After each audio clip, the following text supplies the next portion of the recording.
Kapatid, napakabuti at nandito ka ngayon. Maaring hindi mo ito alam, ngunit maaring ito na ang pagkakataong humingi ka sa Diyos nang hindi mo namamalayan. Alam mo kapag nararamdaman mong kailangan mo ng tunay na pagbabago, ngunit hindi mo alam kung saan magsisimula. Kapag tila ginagawa mo ang lahat ng tama, ngunit ang buhay ay nananatiling mabigat, mahirap, kung wala ang kapayapaang iyon na labis mong hinahanap. Ngayon, ipapakita ko sa iyo ang 3 sagradong ritual sa umaga na ganap na makapagpapabago sa iyong buhay, naghahatid ng kasaganaan, kapayapaan at malalim na koneksyon sa Diyos. At ito ay hindi lamang isa pang walang laman na pangako. Ito ay isang tunay at makapangyarihang landas. Alam ko ang pakiramdam ng gumising araw-araw na may bigat na hindi nakikita. Iminulat mo ang iyong mga mata at nararamdaman mo na ang pagkabalisa na tumataas sa iyong dibdib, ang mga kwenta sa iyong isipan, ang mga pag-aalala tungkol sa iyong pamilya, yung feeling na kahit anong pilit mo hindi pa rin sapat. Nagsusumikap ka, alagaan ang lahat, subukang gawin ang iyong makakaya, pero sa kaibuturan mo, pakiramdam mo ay nabubuhay ka lang, hindi nabubuhay. At ang pinakamasamang bahagi, ito ay kapag tumingin ka sa paligid at makita ang iba pang mga tao na umunlad, sumusulong, nakakamit, habang nananatili ka sa iisang lugar. Nagsisimula kang magtaka, nakalimutan na ba ako ng Diyos? Hindi ba ako karapat-dapat? Ano ang mali ko? Kapatid, kailangan kong sabihin sa iyo ang isang katotohanan na makakaapekto sa iyo ngayon. Hindi dahil kinalimutan ka na ng Diyos. Hindi naman sa wala kang kakayahan. Ang nangyayari ay hindi ka pa natutong simulan ang iyong araw sa tamang paraan. Gumising ka na tumutugon sa buhay, sa halip na ihanda ang iyong isip at espiritu upang matanggap kung ano ang mayroon ng Diyos para sa iyo. Itinuturo sa atin ng Biblia sa awit 143, talatang 8, "Ipaalam sa akin ang iyong walang pagkukulang pag-ibig sa umaga, sapagkat inilagak ko ang aking tiwala sa iyo. Ituro mo sa akin ang daan na dapat kong lakaran, sapagkat sa iyo ko ipinagkakatiwala ang aking buhay." Napansin mo ba? Ang umaga ay ang sagradong oras kung kailan nais ng Diyos na kausapin ka, gabayan ka, at palakasin ka. Ngunit ano ang ginagawa ng karamihan sa mga tao? Gumising silang nagmamadali, hinahawakan ang kanilang mga cellphone bago pa man huminga ng maayos, punuin ang kanilang isipan ng masamang balita, problema at paghahambing. At pagkatapos kapag nagsimula ang araw, ang kanilang espiritu ay pagod na, magulo na ang isip nila. At ang buhay ay patuloy na mabigat. Ngayon, ihahayag ko ang 3 sagradong ritual sa umaga na lubos na makakapagpabago sa paraan ng pamumuhay mo. Hindi sila komplikadong mga kasanayan, hindi sila magic formula. Ang mga ito ay makapangyarihan, simple at malalim na mga prinsipyo sa Biblia na iayon ang iyong puso sa kalooban ng Diyos, maghahatid ng kapayapaan sa iyong isipan at magbubukas ng mga landas tungo sa kasaganaan na hindi mo inakala. At gusto kong maunawaan mo ang isang bagay.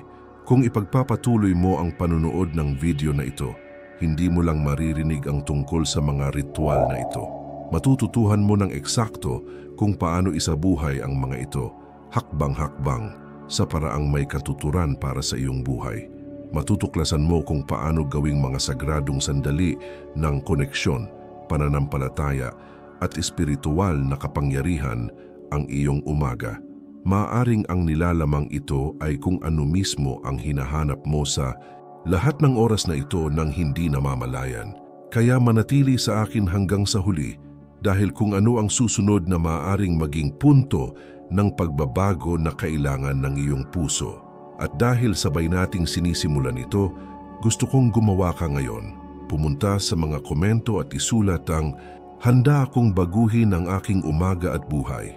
Ang pahayag na ito ay hindi lang para makita ko, para sa iyo na buhayin ang desisyon na magbago sa iyong espiritu.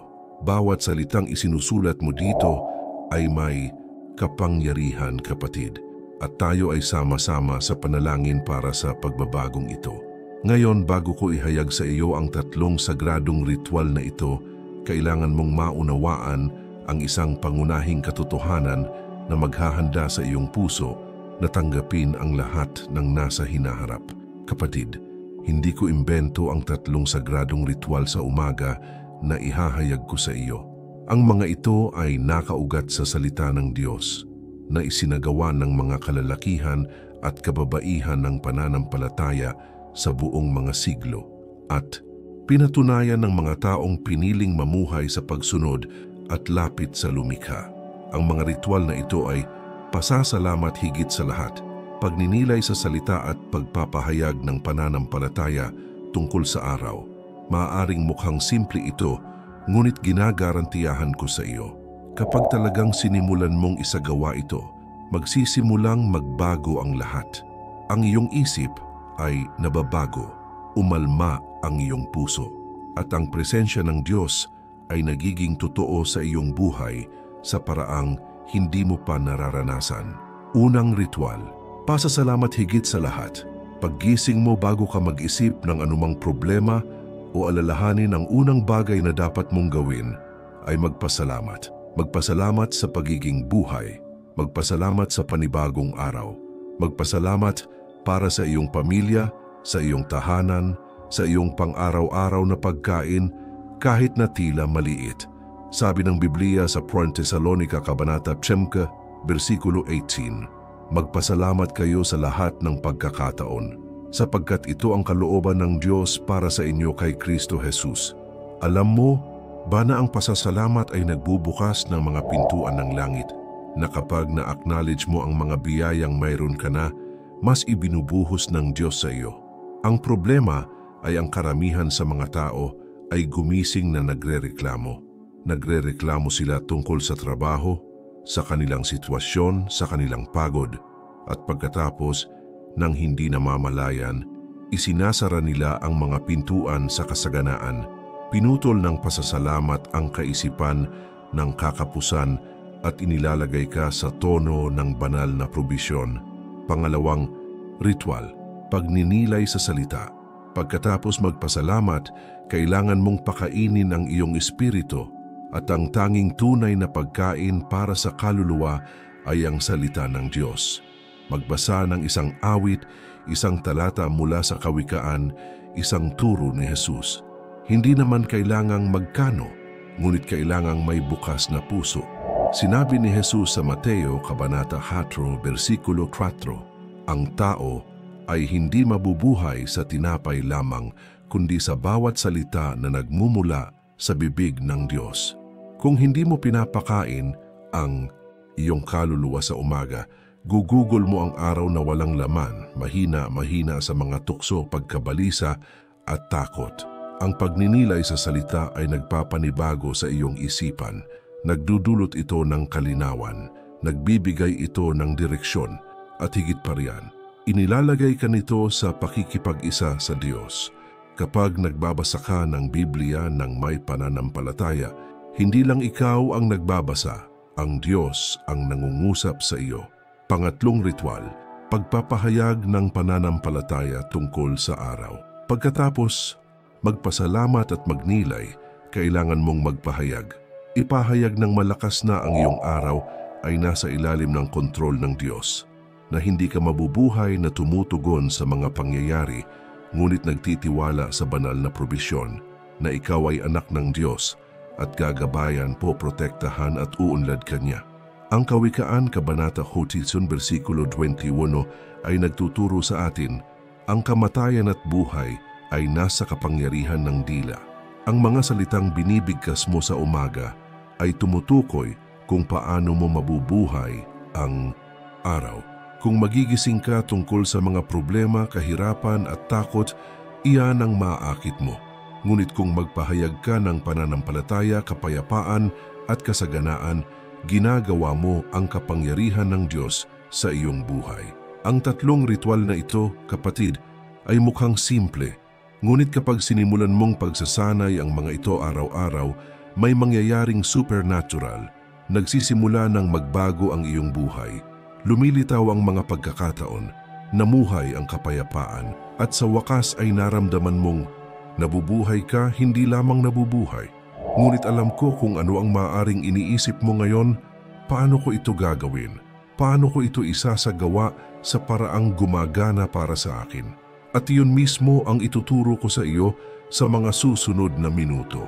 Kaya manatili sa akin dito dahil kailangan mong matutunan ang hakbang-hakbang na proseso upang gawing tunay na bahagi ng iyong buhay ang mga ritual na ito. Bago ko ipakita sa iyo kung paano ilapat ang mga ritual na ito sa iyong pang-araw-araw na buhay, kailangan kung sabihin sa iyo ang kwento ng isang taong nabuhay ng eksakto kung ano ang maaaring nararanasan mo ngayon, at ang nangyari sa buhay ng taong iyon ay magpapakita sa iyo ng tunay na kapangyarihan ng mga sagradong ritual na ito. Ang pangalan niya ay Sofia at nakatira siya sa Pasig City. Si Sofia ay isang masipag na babae, isang ina ng 2 anak, kasal sa isang lalaki na napakasipag din. Pero kahit anong hirap nilang dalawa, walang natira. Palaging nakatambak ang mga bayarin sa katapusan ng buwan at mas masahol pa. Si Sofia ay nabuhay sa patuloy na pagkabalisa. Magigising siya sa kalagitnaan ng gabi na ang bilis ng tibok ng puso niya, iniisip ang mga utang, mga anak, ang kinabukasan. Nanalangin siya, oo. Nagsimba siya, oo.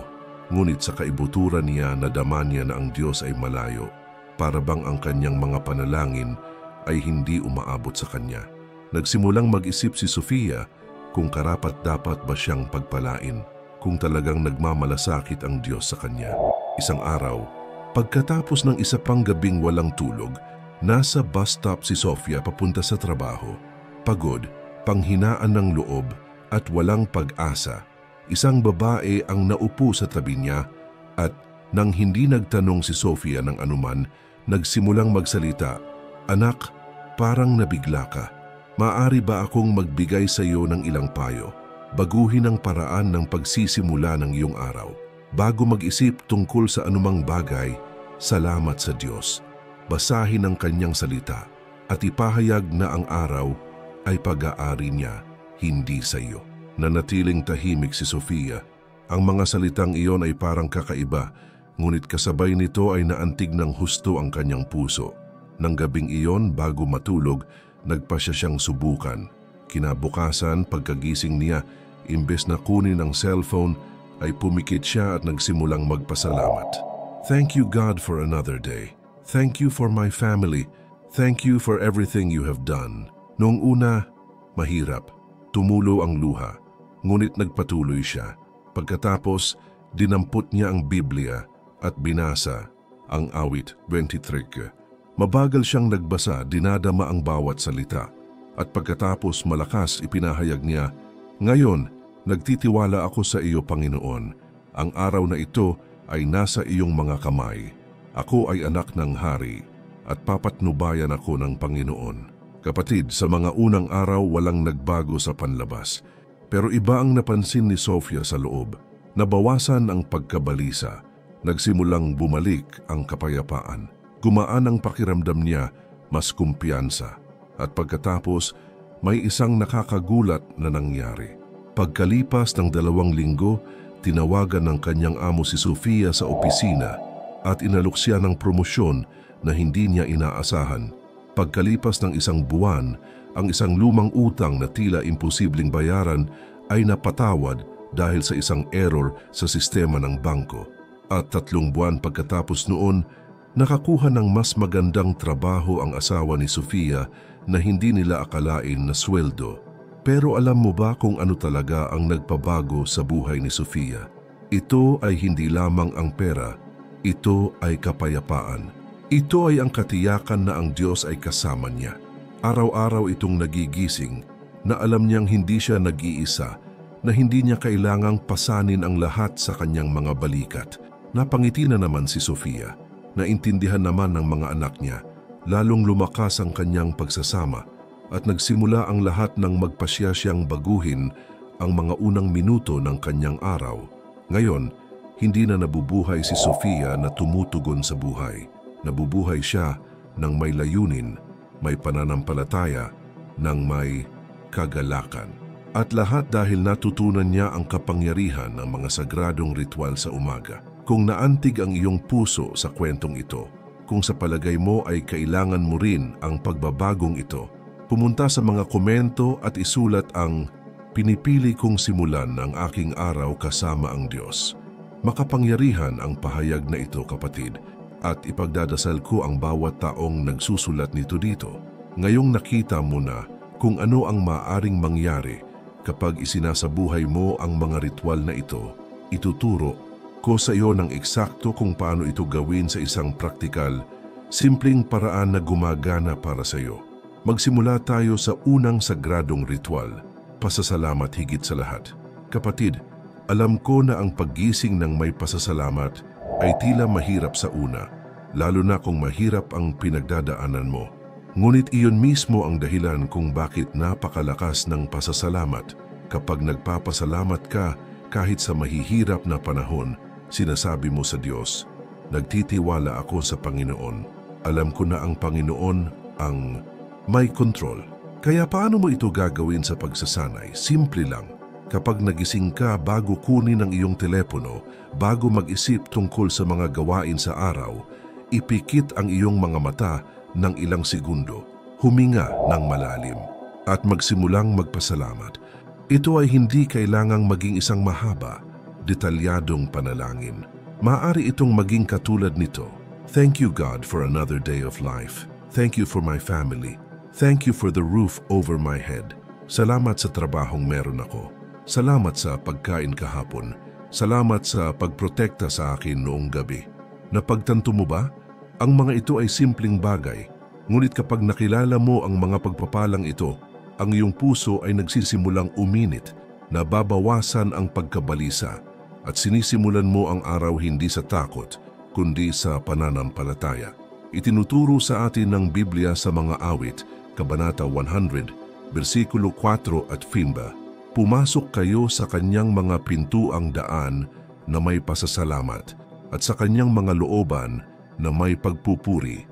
Pasalamatan ninyo siya at purihin ang kanyang pangalan. Sapagkat ang Panginoon ay mabuti at ang kanyang pag-ibig ay nananatili magpakailanman." Nakita mo ba pagpasok sa kanyang pintuan ng may pasasalamat?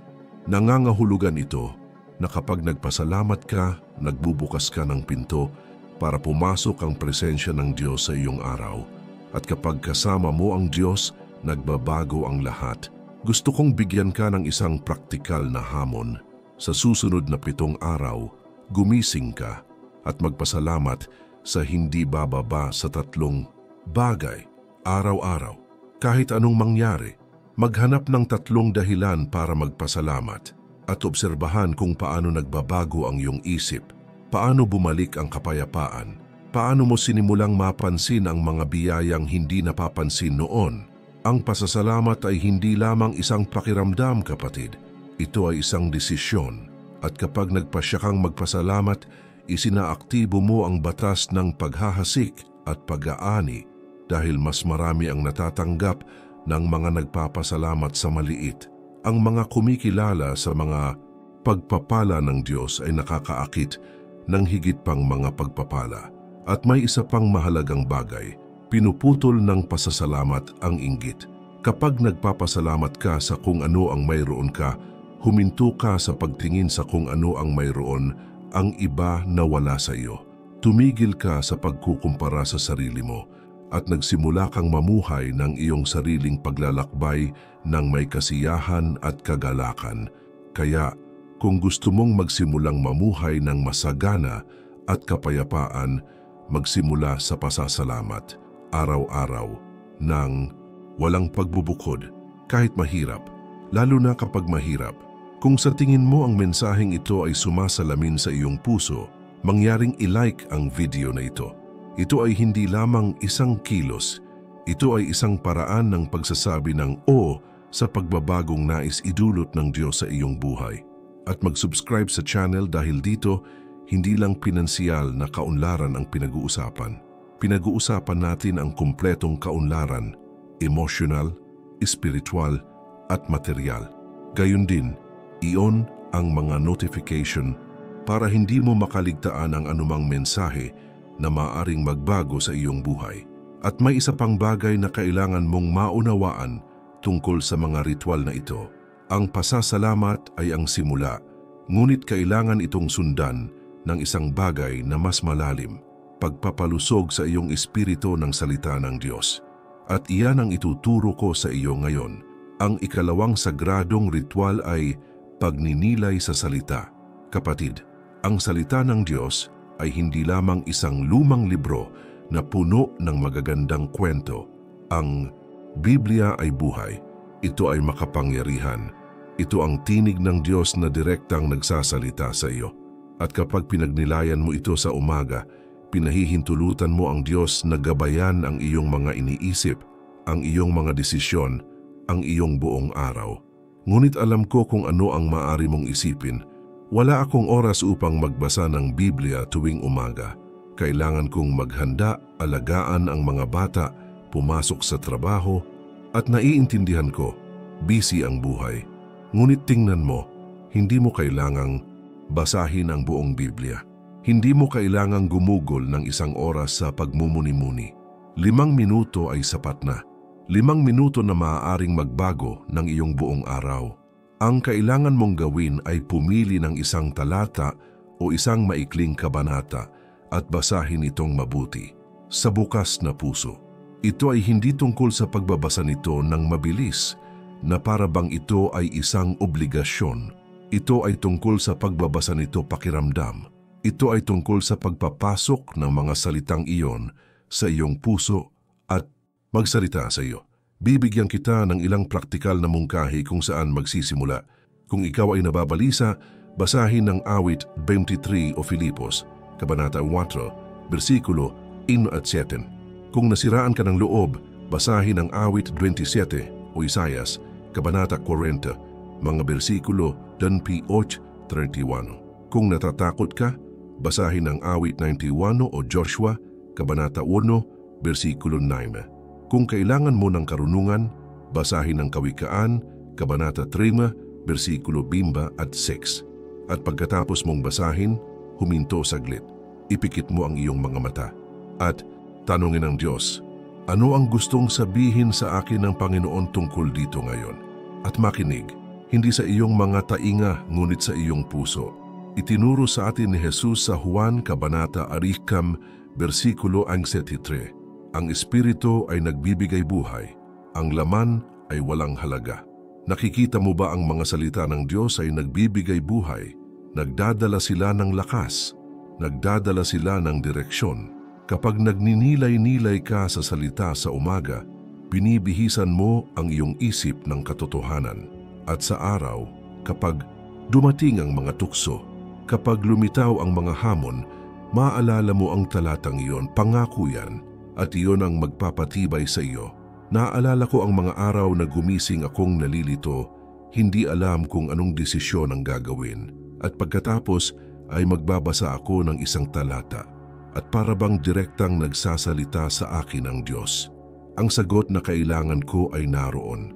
Ang kapayapaan na hinahangad ko ay naroon. Kung saan, hayaan mong sabihin ko sa iyo ang isang mahalagang bagay na maaaring mas mapabilis ang iyong pagbabago. Maraming tao ang gustong umunlad, gusto nilang baguhin ang kanilang buhay, ngunit nananatili silang nakakulong sa isang pag-iisip na pumipigil sa kanila sa pagsulong. Hindi nila naiintindihan kung paano ihanay ang pananampalataya sa praktikal at matalinong mga aksyon.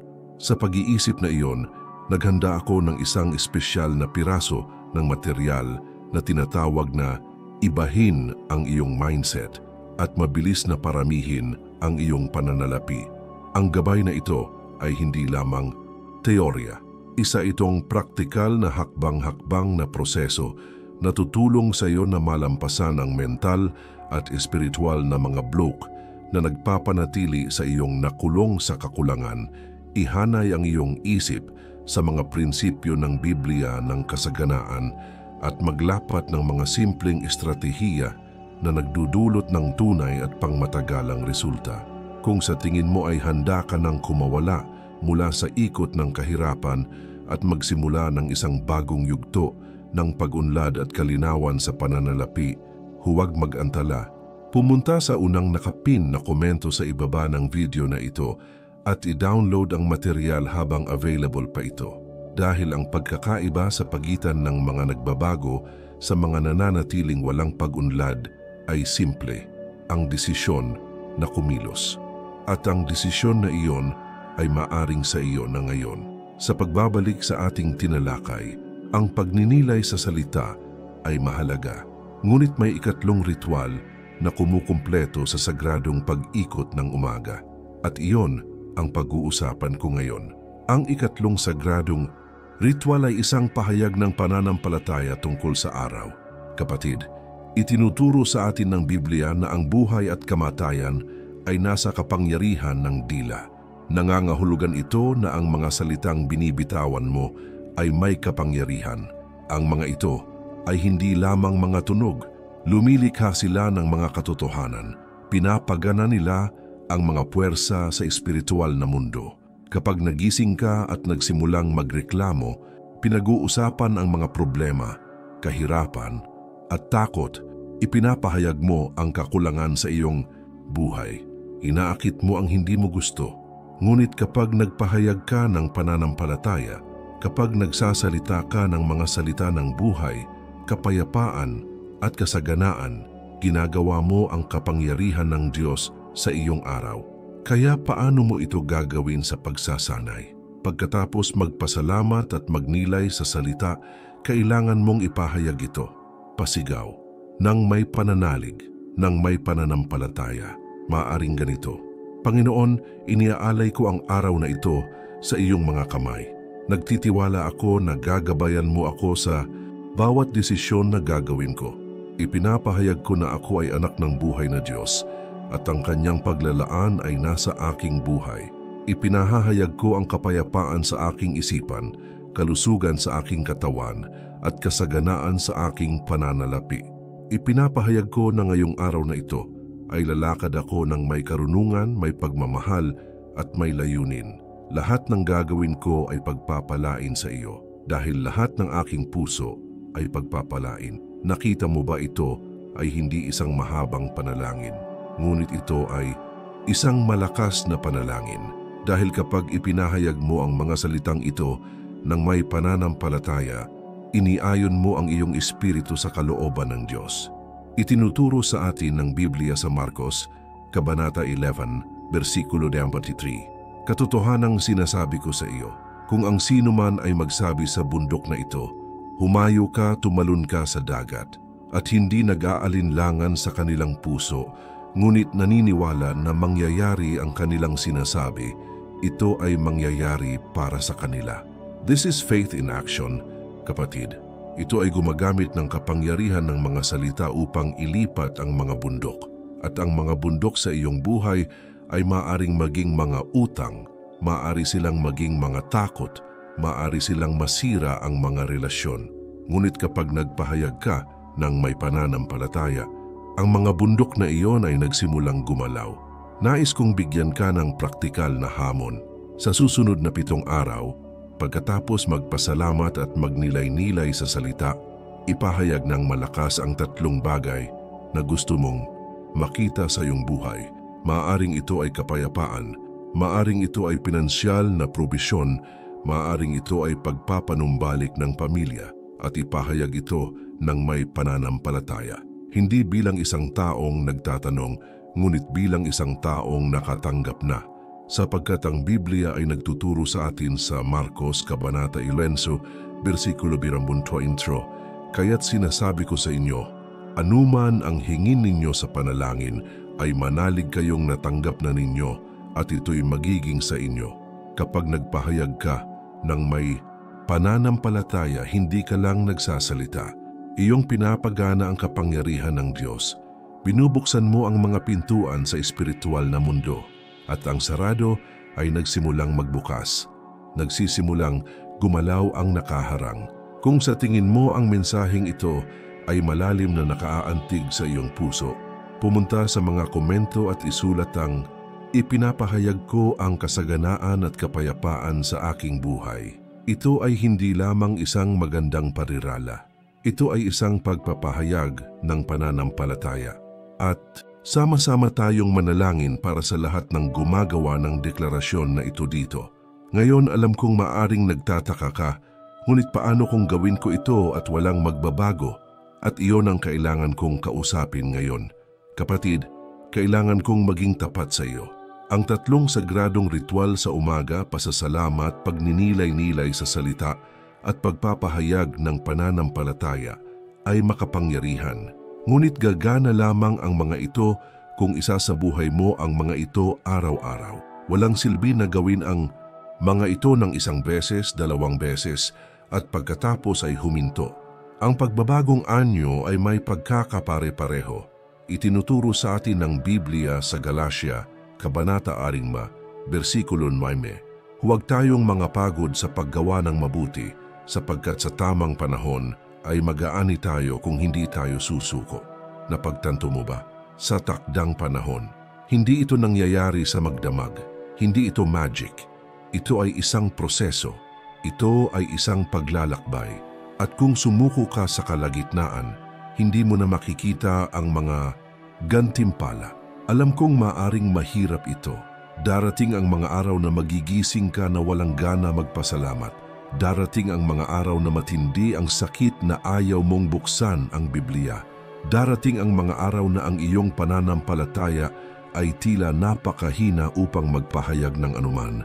Ngunit tiyak na sa mga araw na iyon na kailangan mong gawin ang mga ritual na ito. Dahil ang pananampalataya ay hindi damdamin, kapatid.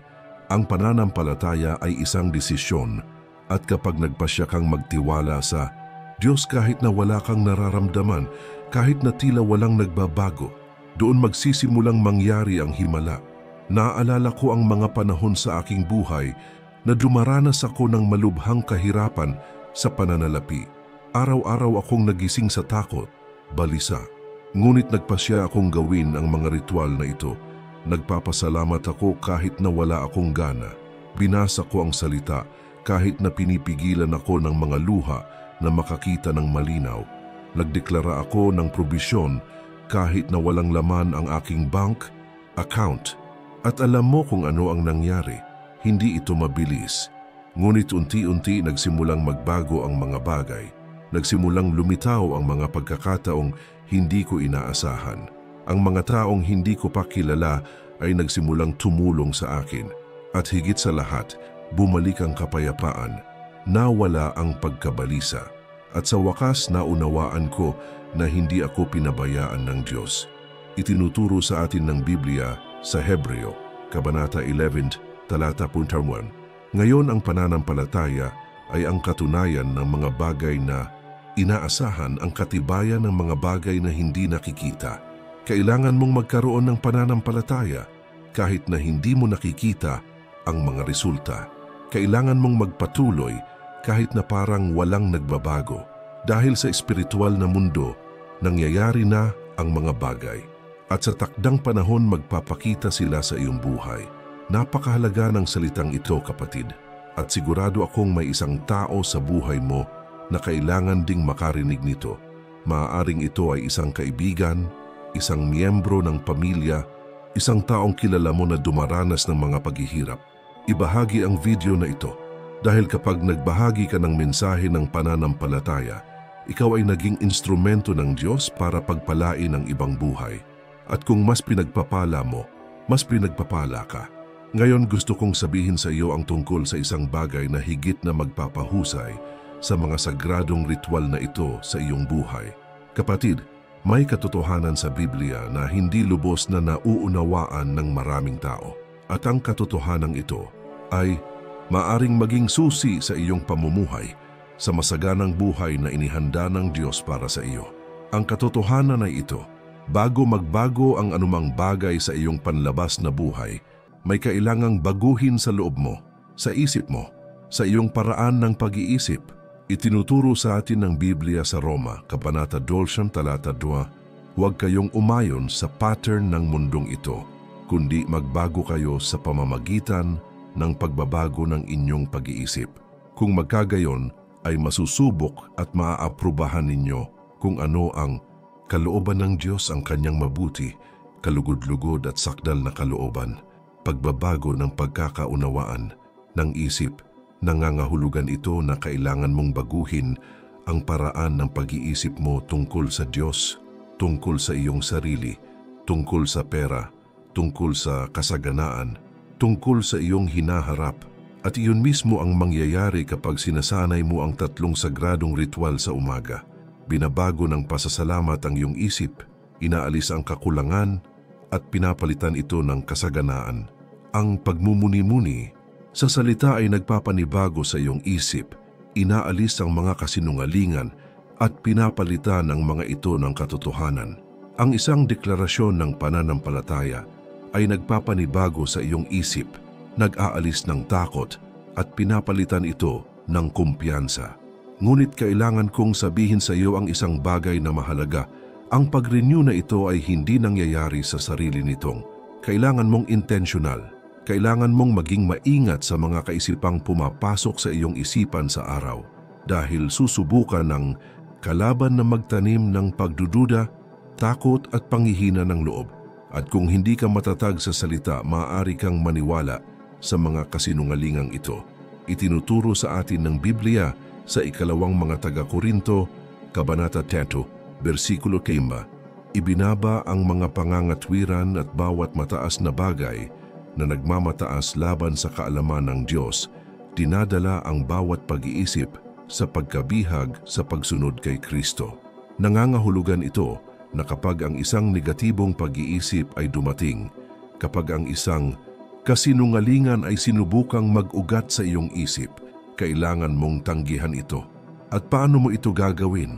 Sa pamamagitan ng pagpapahayag ng katotohanan ng salita, sa pamamagitan ng pag-alala sa sinabi ng Diyos, sa pamamagitan ng pagbabalik sa iyong mga ritual sa umaga.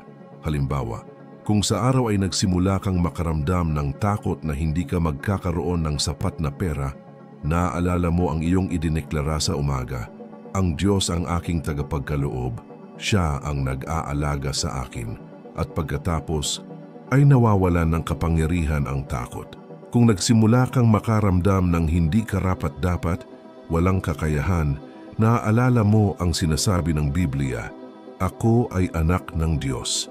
Ako ay tinatanggap. Ako ay minamahal. At pagkatapos ay nawawalan ng kapangyarihan ang kasinungalingan. Kapatid, araw-araw na proseso ang pagpapanibago ng isip. Ito ay hindi isang bagay na ginagawa mo ng isang beses at iyon lang. Ito ay isang bagay na iyong sinasanay araw-araw, buong araw. At habang nagsasanay ka, nagiging mas malakas ka, mas malinaw ang iyong paningin, mas yumaman ka. At isa lamang mahalagang paalala, ang material na nabanggit ko kanina, ibahin ang iyong mindset at mabilis na paramihin ang iyong pananalapi. Makakatulong ito sa iyo na mas palalimin ang prosesong ito ng pag-renew ng isip. Kung hindi mo pa ito na i-download, ang link ay nasa unang nakapin na komento sa ibaba ng video na ito. Huwag ipagpaliban dahil ang kaalaman na walang aplikasyon ay hindi nagdudulot ng pagbabago. At ang gabay na ito ay maaring ang eksaktong kailangan mo upang maisagawa ang lahat ng ito sa mas makapangyarihang paraan. Ngayon, tapusin natin ang mensaheng ito sa paraang mananatili sa iyo. Kapatid, gusto kong huminto ka sandali at pagnilayan ang lahat ng napag-usapan natin dito ngayon. Itong 3 sagradong ritual sa umaga, pasasalamat higit sa lahat, pagninilay-nilay sa salita at pagpapahayag ng pananampalataya tungkol sa araw ay maaaring mukhang simple. Ngunit mayroon silang kapangyarihan na ganap na baguhin ang iyong buhay. Kapag sinimulan mo ang iyong araw sa tamang paraan, kapag iniayon mo ang iyong puso sa kalooban ng Diyos, kapag na-renew mo ang iyong isip sa salita, nababago ang lahat. Bumalik ang kapayapaan, dumating ang kalinawan, lumilitaw ang mga pagkakataon, at sa wakas naiintindihan mo na ang pag-unlad ay hindi tungkol sa swerte. Ito ay tungkol sa pagsunod. Ito ay tungkol sa pananampalataya sa pagkilos. Alam kong mahirap ang buhay. Alam kong may mga araw na gumising ka ng mahina. Alam kong nagtatambak ang mga bayarin, ang mga problema ay tila walang katapusan, at ang pag-asa kung minsan ay tila malayo. Ngunit kailangan kong sabihin sa iyo, hindi ka kinalimutan ng Diyos. Hindi ka niya pinabayaan, at naghihintay siya na gawin mo ang unang hakbang. At ang unang hakbang na ito ay simple.